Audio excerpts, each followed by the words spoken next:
حضرت سیدنا عبداللہ بن محمد کرشی علیہ رحمۃ اللہ القوی کہتے ہیں، مجھے میرے والد نے بتایا کہ امیر المومنین حضرت سیدنا علی المرتضیٰ کرم اللہ تعالی وجہ الکریم جمعہ کے دن جب خطبہ ارشاد فرماتے تو اکثر یہ کہا کرتے، اے لوگو، نیکی کے کاموں کو لازم پکڑو اور جن کے فعل کو یاد کرو۔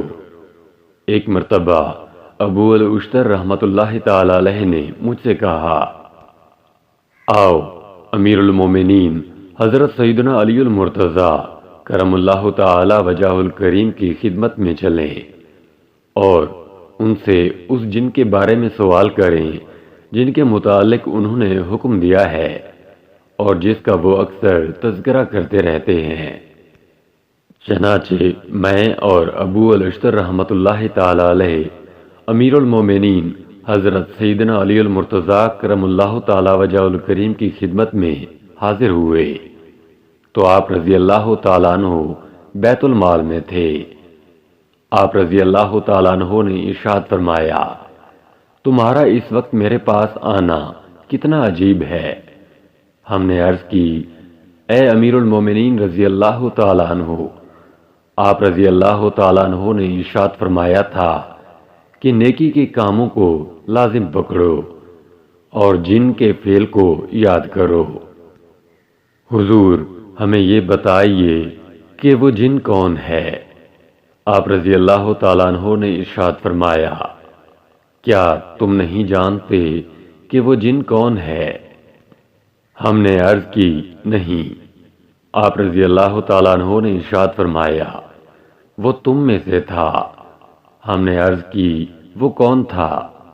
آپ رضی اللہ تعالیٰ عنہ نے ارشاد فرمایا، مالک بن حزیم ہمدانی اپنے چند دوستوں کے ساتھ حج کے ارادے سے روانہ ہوا۔ دوران سفر جب وہ کسی مقام پر پہنچا تو اس نے اپنے دوستوں سے کہا، یہاں ٹھہر جاؤ، تم پانی کے حصول پر قادر ہو گئے ہو۔ چنانچہ انہوں نے وہیں قیام کیا اور سو گئے۔ رات کے آخری پہر جب چاند نکلا تو پہاڑ سے ایک اژدہا بڑی تیزی کے ساتھ رینگتا ہوا ان کے پاس پہنچا اور اہل قافلہ کے گرد چکر لگایا۔ اہل قافلہ میں سے ایک نوجوان اس اژدہے کو دیکھ رہا تھا۔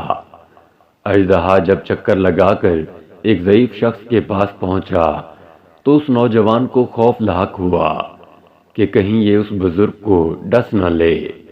چنانچہ اس نے قریب ہی پڑا ہوا ڈنڈا اٹھایا اور اس پر حملہ کر دیا، مگر نشانہ خطا ہو گیا۔ وہ بزرگ بھی جاگ گئے اور خوف زدہ ہو کر کہنے لگے، کیا ہے یہ اژدہا کہاں سے نمودار ہو گیا؟ پھر اس نے قافلے والوں سے کہا، سو جاؤ، تم نے پانی کے حصول پر قدرت حاصل کر لی ہے۔ وہ سو گئے اور پھر طلوع آفتاب سے پہلے ان کی آنکھ نہ کھل سکی۔ طلوع آفتاب کے وقت وہ اٹھ کھڑے ہوئے اور ان میں سے ہر ایک شخص نے اپنی سواری کی لگام پکڑی اور پانی کی تلاش میں نکل پڑے، مگر وہ راستہ بھول گئے تھے۔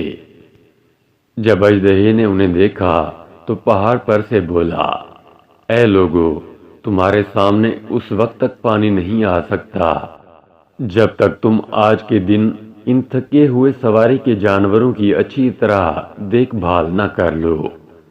پھر جب ایسا کر لو تو دیکھنا کہ سامنے ٹیلے کے پیچھے پانی کا ایک چشمہ ہے۔